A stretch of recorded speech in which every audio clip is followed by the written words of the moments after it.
একদিকে যুক্তরাষ্ট্র ইসরায়েলের চাপ, অন্যদিকে টিকে থাকার লড়াই। এই মুহূর্তে ইরানের সবচেয়ে বড় শক্তি কি শুধুই অস্ত্র, নাকি এর পেছনে রয়েছে আরও বড় কোনো সমর্থন? প্রশ্নটা এখন আন্তর্জাতিক রাজনীতির কেন্দ্রে। সাম্প্রতিক সময়ে ইরানের পররাষ্ট্রমন্ত্রীর মস্কো সফর নতুন করে স্পষ্ট করেছে, রাশিয়া সরাসরি যুদ্ধ না করলেও ইরানের পাশে দাঁড়িয়েছে এক ভিন্ন কৌশলে। ২০২৫ সালের চুক্তির পর থেকেই দুই দেশের সম্পর্ক ঘনিষ্ঠ হয়েছে। তবে এটি কোনো সামরিক জোট নয়, বরং কৌশলগত ও কূটনৈতিক সহযোগিতাই এখানে মূল বিষয়। রাশিয়া বুঝে গেছে, এই সংঘাত দীর্ঘ হলে শুধু মধ্যপ্রাচ্য নয়, পুরো বিশ্ব অর্থনীতি ধাক্কা খাবে। তেলের দাম বাড়বে, বাজার অস্থির হবে, এমনকি তাদের নিজেদের ব্যবসায়িক স্বার্থও ক্ষতিগ্রস্ত হতে পারে। তাই মস্কো সরাসরি অস্ত্র না দিয়ে ইরানকে দিচ্ছে একটি বড় সুবিধা: আন্তর্জাতিক কূটনৈতিক সাপোর্ট। এই সমর্থনের ফলে ইরান এখন আর পুরোপুরি একঘরে নয়। যুক্তরাষ্ট্র ও ইসরায়েলের বিরুদ্ধে বড় কোনো আন্তর্জাতিক জোট দাঁড়াতে পারেনি।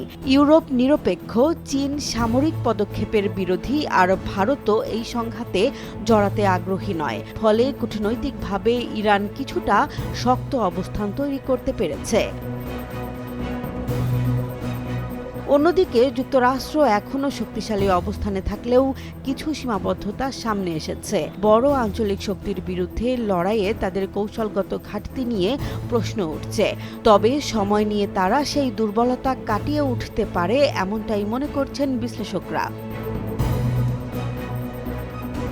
রাশিয়ার বার্তা স্পষ্ট, এই যুদ্ধের সামরিক সমাধান নেই। তারা একতরফা নিষেধাজ্ঞা বা অবরোধের বিরোধিতা করছে এবং রাজনৈতিক সমাধানের ওপর জোর দিচ্ছে। অর্থাৎ তারা যুদ্ধের ময়দানে না নামলেও আন্তর্জাতিক মঞ্চে ইরানের হয়ে এক ধরনের ঢাল হিসেবে কাজ করছে। তবে বাস্তবতা হলো, ইরানের বড় চ্যালেঞ্জ এখন অর্থনীতি। সামরিক চাপ মোকাবিলা করলেও দীর্ঘমেয়াদে টিকে থাকতে হলে তাদের অর্থনৈতিক কাঠামো শক্ত করতে হবে। এই সংঘাত সেই দুর্বলতাকে আরও সামনে নিয়ে এসেছে।